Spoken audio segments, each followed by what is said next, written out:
My name is Jake, and if I had any doubts about where I stood in my family, they were erased the day I found out about the will. It wasn't even some dramatic, sit-down moment where my parents dropped the news themselves.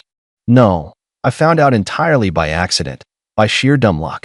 It happened a few months ago when I was at their house, the same house I had been helping them pay for over the past 5 years. The mortgage, the occasional grocery runs, even fixing up things around the place. I was the one keeping it all together while my brother, Eric, did absolutely nothing. And when I say nothing, I mean nothing. No job, no responsibilities, just lounging around waiting for life to hand him everything on a silver platter. Which, apparently, my parents were all too happy to provide. That day, I was helping my dad with some paperwork because, as usual, neither of them could be bothered to figure out how to do things themselves. He had asked me to skin some documents for him, a bunch of legal and financial stuff, and I didn't think twice about it until I saw it. A folder labeled estate plan and last will and testament sitting right there in the stack. Now, I don't normally snoop, but curiosity got the best of me. After all, I had been the one making sure they kept a roof over their heads. It wasn't exactly out of line to wonder how things were set up for the future. So I opened it. And that's when I saw the words that made my stomach drop. Everything, and I mean everything, was going to Eric. The house, their savings, their assets.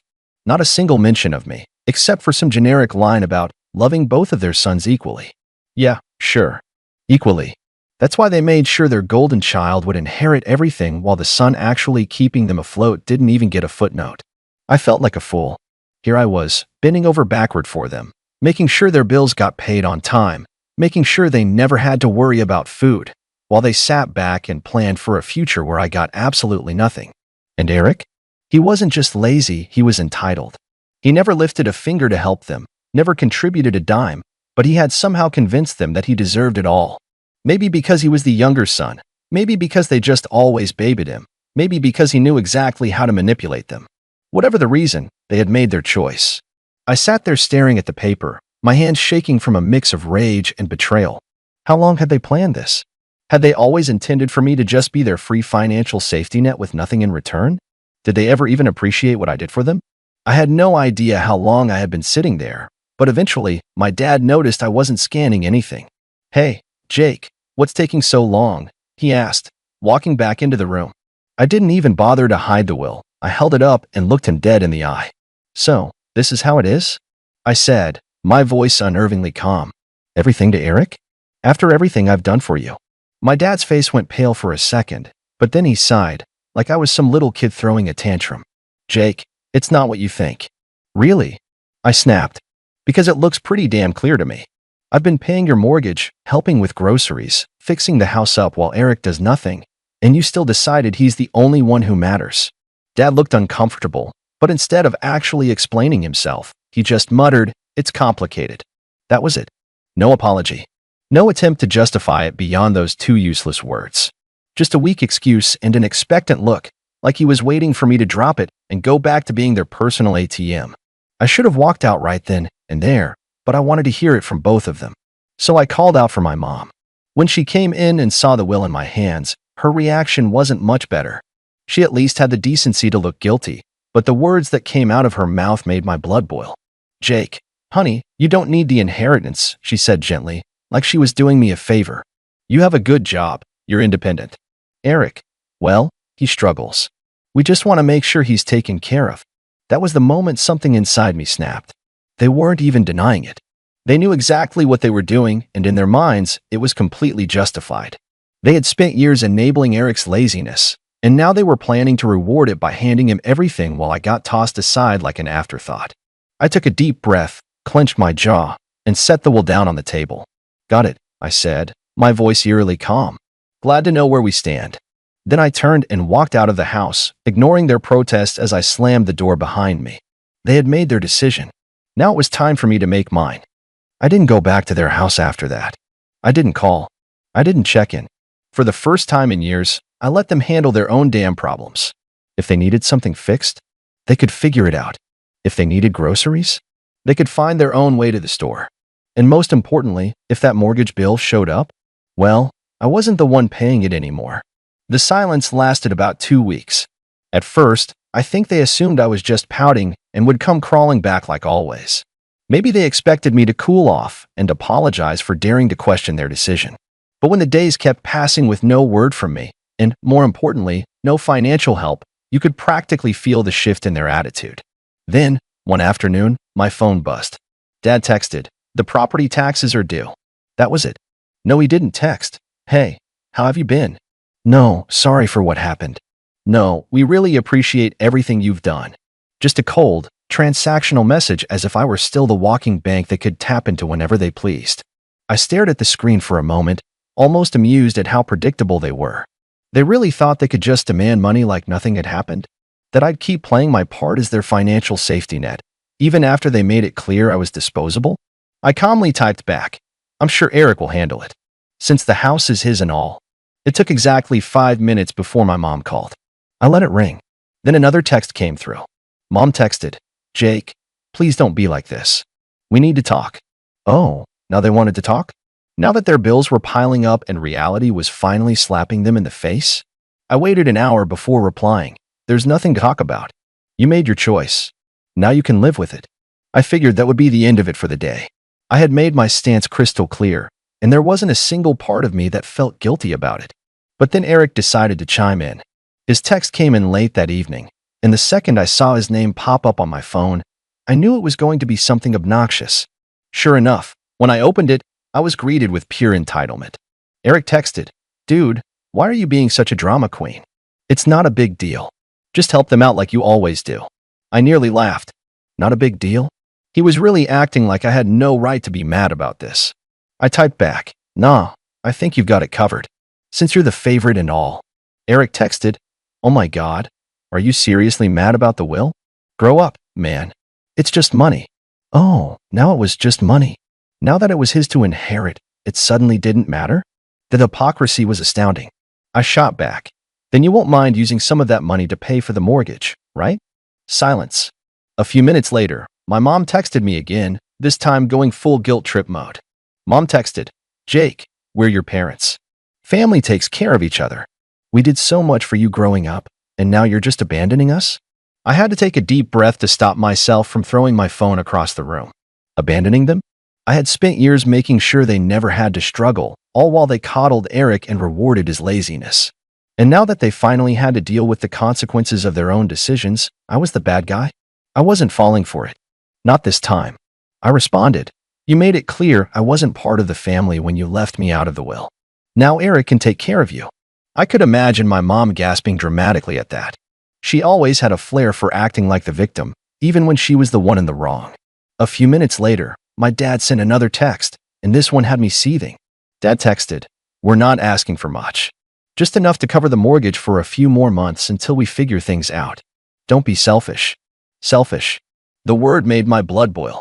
I had been bailing them out for years, sacrificing my own money, time, and energy to make their lives easier. I had done everything a good son was supposed to do. And how did they repay me? By making sure I got nothing in return. And now, when I was finally standing up for myself, I was the selfish one? I clenched my jaw, took a deep breath, and typed back, "No, I'm done." Then I turned off my phone. They had made their choice. Now they were going to live with it. The silence lasted a day. I knew my parents wouldn't give up that easily, but I wasn't expecting what happened next. The next morning, I woke up to a notification on my phone, a bank transfer request. I frowned, unlocking my phone to check. It was from my mom. She had actually sent me a request for money, like I was some ATM. The amount? $3,500. I stared at it in disbelief, half laughing at the audacity. No message. No explanation. Just a cold, shameless demand for the exact amount they needed to cover their overdue mortgage. They weren't even asking anymore. They were just assuming I'd cave. I declined it without hesitation. Not even 5 minutes later, my phone rang. It was Mom. I let it ring. Then came another text. Mom texted, "Jake, I know you saw the request. Why did you decline it?" I took my time before replying, because it's not my responsibility. Try Eric. Another call. Declined. Then another text. Mom texted, "We're going to lose the house if you don't help us." Oh, now it was an emergency? After all those years of treating me like a walking wallet, now they were finally facing the consequences? I typed back, "Maybe you should have thought about that before deciding I didn't matter." A few seconds later, Dad chimed in. "Dad, You're really gonna let your parents become homeless? Wow, that one actually made me laugh out loud. The manipulation was so blatant it was almost funny. They weren't broke. They weren't about to be thrown on the streets. They just didn't want to dip into their own savings because they were so used to me covering everything. I ignored them for the rest of the day. That night, I got a text from Eric. Dude, just send them the money already. You're making this a bigger deal than it is. I clenched my jaw. This entitled little prick really thought he could lecture me? I typed back. You mean the same money you're inheriting? Why don't you send it? His response came fast. Eric texted, You know I don't have that kind of cash right now. Oh, so now it was about affordability? He was perfectly fine with me draining my accounts, but the second it was his turn, suddenly he had nothing to offer. I replied, Guess you better figure it out then, bro. You're the one they chose. No response. I went to bed feeling oddly at peace, like I had finally broken free from years of manipulation. But the next day, things escalated. I was at work when I got a call from my apartment's front desk. Hey, Jake, your parents are here? I nearly dropped my phone. What? She hesitated before adding, They're saying it's an emergency and that you won't answer their calls. Oh, my God. They showed up at my apartment just because I stopped paying their bills? I took a deep breath, pinching the bridge of my nose. Please don't let them up. I'm not expecting them. There was an awkward pause. They're being kind of pushy. I clenched my jaw. I don't care. They can leave. I hung up and immediately got a text from Mom. We're downstairs. Open the door. No question. No explanation. Just another demand. I didn't reply. Another text from Mom. Jake, we're not leaving until you talk to us. I exhaled sharply, standing up from my desk. They weren't going to back down. Fine. I was about to teach them a lesson they wouldn't forget. I grabbed my keys and stormed downstairs, my blood boiling. I wasn't scared. I was furious. The sheer audacity of these people to show up at my home, uninvited, demanding money like I was their personal ATM. Not even a phone call first. Not even a half-hearted apology. Just a full-on ambush. They really thought they could just corner me into submission like I was some naive kid. I yanked the door open, and there they were, Mom, Dad, and, of course, Eric, all standing in a tight little formation like they were about to stage a family intervention. Mom had her arms crossed, her classic disappointed mother look locked and loaded. Dad was standing stiff, hands in his pockets, his expression a mix of frustration and entitlement, like he couldn't believe I was actually making him do this in person. And Eric? The little leech had the nerve to look bored. Like this whole situation was just mildly inconvenient for him. Like he wasn't the reason any of this was happening. The moment Mom saw me, she went full theatrics. Jake. Finally. We need to talk. I leaned against the doorframe, arms crossed. No, you need to leave. She blinked, as if she physically couldn't comprehend what I just said. Excuse me. You heard me. My voice was calm, controlled, but firm. You don't get to just show up at my apartment demanding money. That's insane. Dad let out a sharp scoff. Are you really going to let us lose the house over a petty grudge? I let out a cold laugh. Petty grudge? Oh, you mean the one where you decided I was good enough to pay your bills but not good enough to be in your will? That grudge. Mom gasped, clutching her chest like I had just slapped her. Jake, that's not fair. We only did what we thought was best for the family. I tilted my head. Best for the family? You mean best for Eric. Just say it. Silence. A long, heavy silence. Eric, who had been weirdly quiet up until now, finally spoke up. Look, man, I don't even want to be involved in this. I didn't ask for anything. I turned to him, finally letting loose. No, you just sit back and take everything that's handed to you.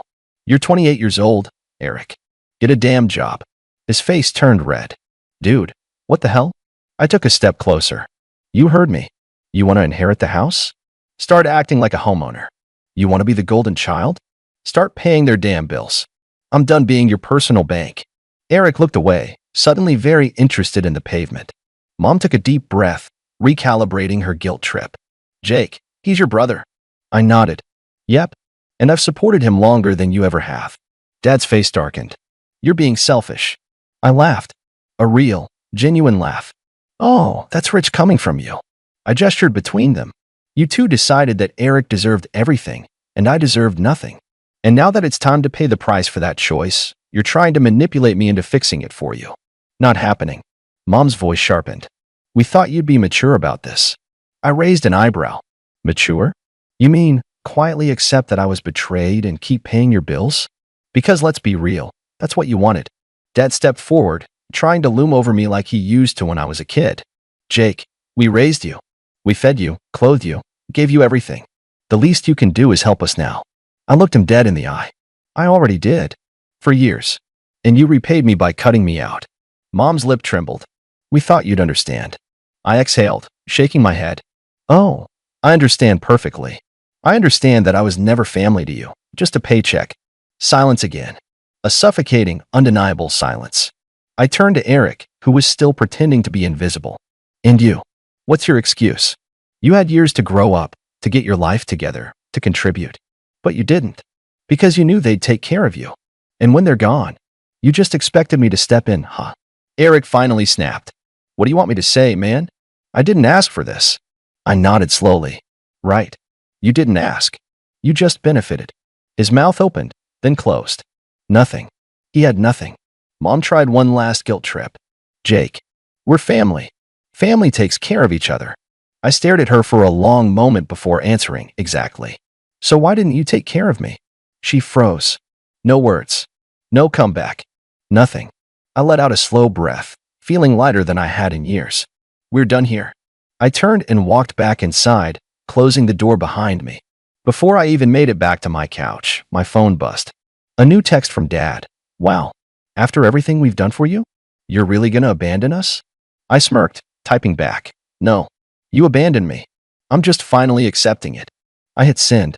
Then I blocked their numbers. But I had no idea that blocking them was only going to make things worse. It didn't take long for things to spiral out of control. Less than a day after I blocked them, I started seeing posts on Facebook. My parents had never been the most tech-savvy, but they sure knew how to air their grievances online, especially when they were feeling self-righteous. At first, I thought it was just my parents being dramatic. I mean, that was their go-to move, airing out family drama for everyone to see. But the longer I scrolled through their feeds, the more I realized this wasn't just about me not helping with bills anymore. The posts were disguised as family love, but they were thinly veiled shots at me. Mom had posted something about how she didn't raise her son to be so selfish and how true family helps each other no matter what. A few of her friends commented along the lines of how I was a disappointment and so out of touch with what really matters. Then, Dad chimed in with his own post. So-called family should never turn their back when you need them most. We gave everything to our children, and this is how we're repaid. My son, who should be helping us in our golden years, has chosen to abandon us. He tagged me, adding a passive-aggressive, I hope you're happy, at the end of it. But the real kicker came from Eric. I should have known he'd get in on the drama. He shared a post that was brimming with falsehoods. Some people think that family is just about money. They don't understand that family is about love and sacrifice.